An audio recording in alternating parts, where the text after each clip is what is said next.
All right, hello everyone. So this is the last lecture of the semester, and it's about cosmology and the Big Bang.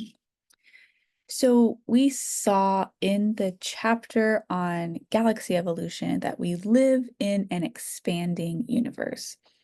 Hubble showed us that the further away a galaxy is from us, the faster it is moving away. An analysis of type 1a supernovae showed that this expansion is accelerating. This implies that the universe was once much smaller than it is today.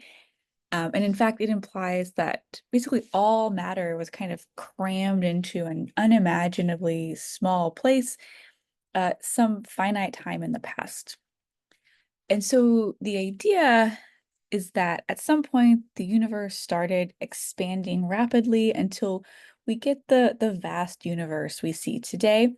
And we call this theory the Big Bang. Our best estimates say that the Big Bang happened about 13.8 billion years ago. I want to caution against one thing. So, the Big Bang should not be thought of as an explosion, like a supernova. There's not a place in space where the universe started expanding from. During the Big Bang, space itself started expanding everywhere all at once. The Big Bang, I think, should be thought about more like a moment in time. So, in fact, it could be thought of as the very first moment. At the beginning, it's very likely that energy, matter, and time itself would not have behaved in the same way that it does after the universe started expanding. So, it kind of doesn't make sense to talk about a time before the Big Bang, because the Big Bang is kind of when time as we know it starts.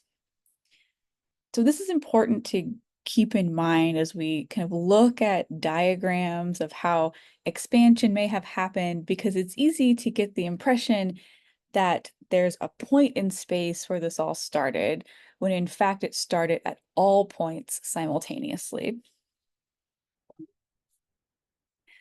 Okay, so we live in an expanding universe, but there are different ways in which the universe can expand, and they have to do with the average density of the universe. So this is the mass of matter and energy contained in some volume, right? If all the matter and energy were kind of smeared out evenly throughout the entire universe. If the density is low, then there's less mass and less gravity to counteract expansion, and expansion will not slow down very much and can expand forever. If there's a higher density, then there's more mass and more gravity that could slow down the expansion. So eventually it stops. If the density is high enough, it may even kind of reverse course and collapse on itself.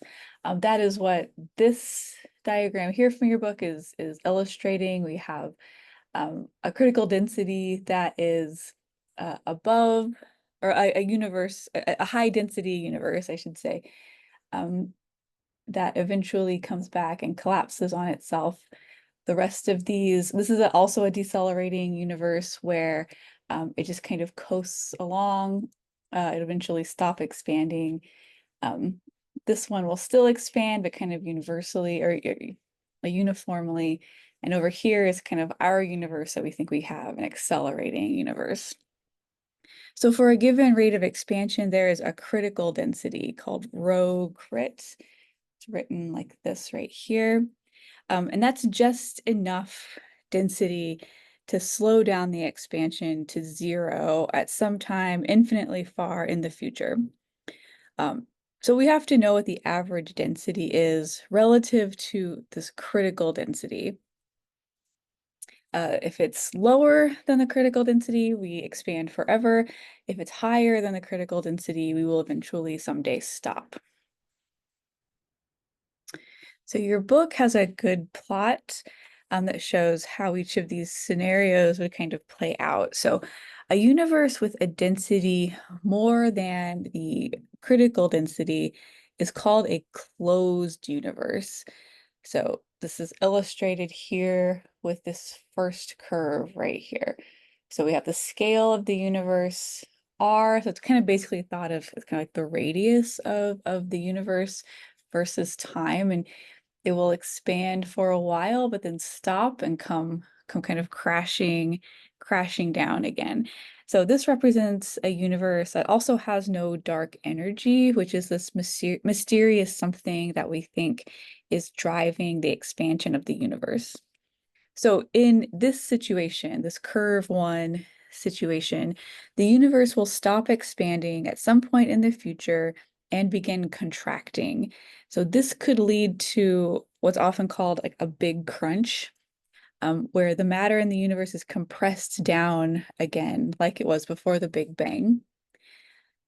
The evidence we have says a big crunch is unlikely, though. We don't seem to live in a closed universe. So curve two, this one right here, this represents a universe that is less than the critical density. So gravity will never stop expansion, and the universe will expand forever. So what curve two represents is an open universe. It will expand forever, but get a little bit uh, more slow all the time. Like that acceleration will slow down. A universe with dark energy, like the one we think we have here, is represented with curve four, which is a little bit more complicated of a shape. But here, the rate of expansion will increase with time, and this expansion will continue at an ever faster rate. So, kind of at earlier times, um, there wasn't more matter, but it was kind of more closer together. So, it had kind of more power. Um, so dark energy is not as relatively powerful, but as time goes on, it gets more and more dominant, and you can see this acceleration in the expansion. So there are different ways for a universe to expand, but our data tells us that we are in an open universe and that expansion is accelerating, which we think is because of dark energy. So knowing this, how does our universe evolve, or how did it evolve? So we don't have a good theory about what happened in the first 10 to the negative 43 seconds of the universe. So that first fraction of a fraction of a fraction of a second. Since the universe cools down with time, the first tiny fraction of a second was probably unimaginably hot. As I mentioned earlier, matter and energy and time itself very probably didn't behave in any way that we would recognize at that density and temperature. However, by 0.01 second after the Big Bang, the temperature will have dropped to only about 100 billion Kelvin.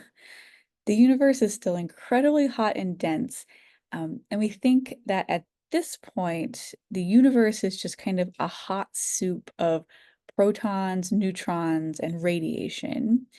In the preceding fractions of a second, colliding photons produced those protons and neutrons. This is a quantum mechanical phenomenon, but by 0.01 second, that phase is over.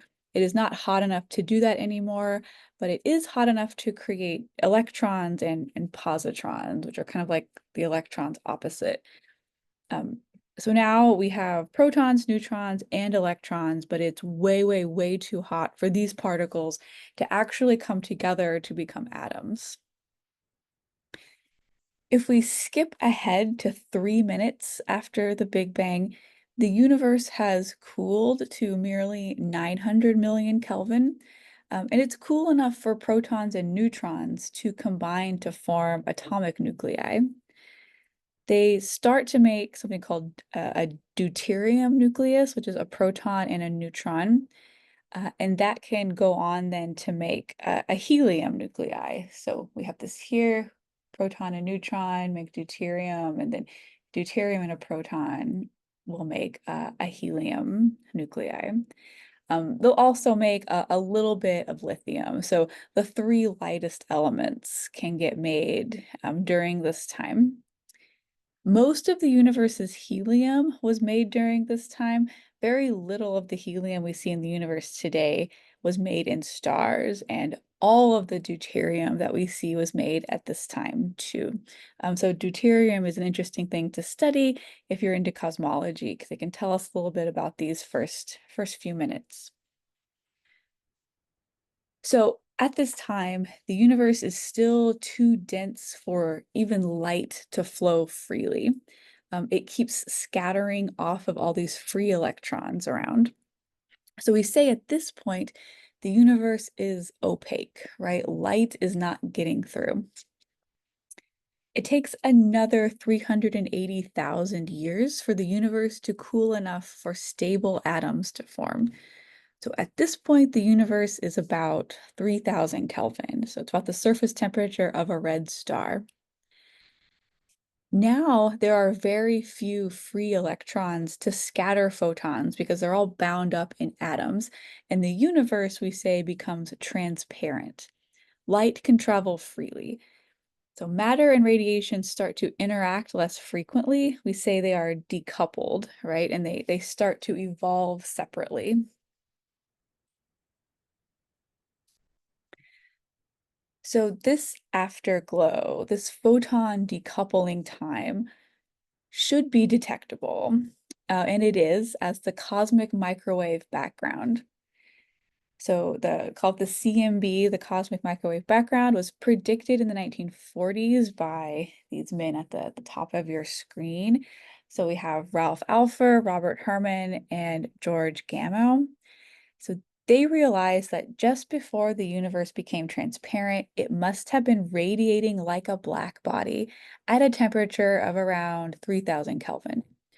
So we should be able to detect this in radio wavelengths. Radio wavelengths because of the redshift that it would have undergone. They couldn't test this prediction though because the technology just kind of wasn't there in the 1940s.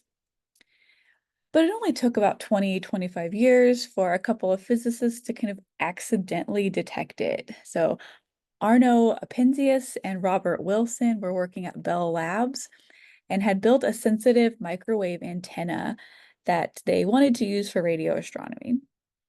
When they tried to use it, it gave them a kind of a faint static everywhere they pointed, and they couldn't get rid of it. So they thought the problem might be in their equipment since they were seeing this static everywhere.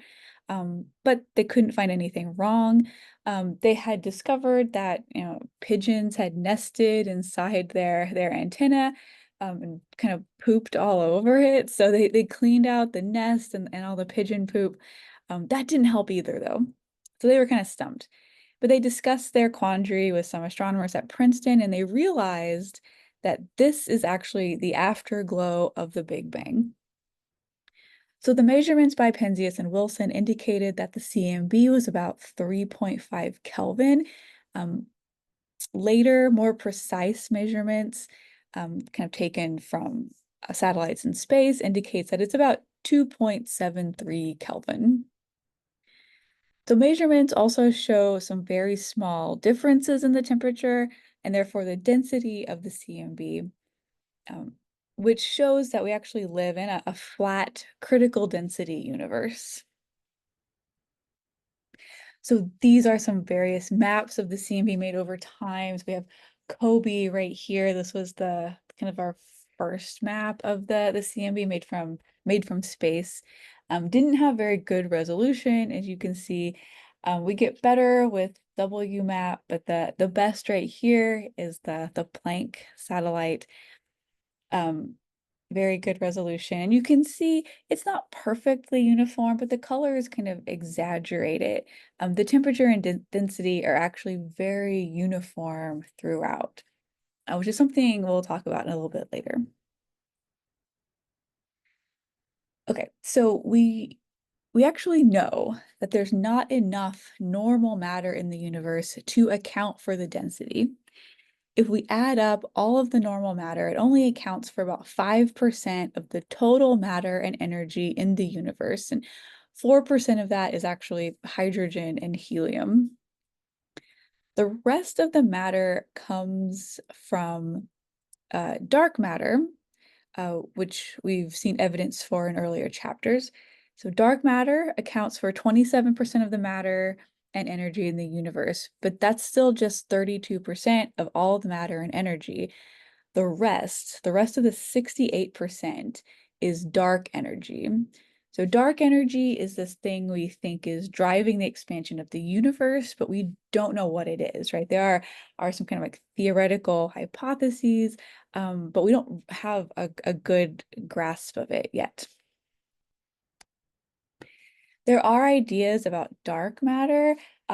This is just a little schematic of all of the different things that particle physicists and theorists have been thinking about that could account for dark matter. But once again, it's nothing definitive. One hypothesis is something called weakly interacting massive particles, or WIMPs. These particles don't interact with other matter, kind of like neutrinos. If they do exist, there must be just huge amounts of them kind of flowing through space right now, probably flowing through our bodies and everything around us right now. We haven't detected them yet, but there are many experiments out there designed to try to do just that. And I do want to point out that dark matter and dark energy, they're named very similarly, but they don't really have anything to do with each other, at least not necessarily. They're two distinct things. Okay, so the Big Bang with dark energy and dark matter works pretty well to explain what we see in the universe today. But it's not a perfect theory. It doesn't provide an answer to why the universe is as dense as it is. There's no reason why it couldn't be more or less dense. And it doesn't provide an answer for that. It also doesn't answer the question of why the universe is so uniform. The temperature of the universe is the same to about 1 part per 100,000 everywhere. So you can see the little differences in this CMB map, but all of this is pretty much the same to about 1 part per 100,000. So it is remarkably similar. So even if the universe was very, very compact early on, there would still be parts of the universe that could never contact other parts. They'd be totally isolated from each other. So there's an idea, though, called the inflationary universe, in which the universe was so tightly packed that each part could exchange information with every other part. Then at about 10 to the negative 32nd after the Big Bang, the universe undergoes extremely rapid expansion only to slow down. So this could solve the uniformity problem. So this is a plot from your book where we have the standard model where there's kind of just a constant expansion. And then here where we start out much denser, um, we expand and then expand a lot in a very short amount of time and then kind of go on as we would see in the standard model. So this could solve our uniformity problem. Okay, so that was just a really quick run through of the Big Bang, cosmology, the evolution of the universe. Please read the chapter. It goes into more detail, and shoot me an email if you have any questions.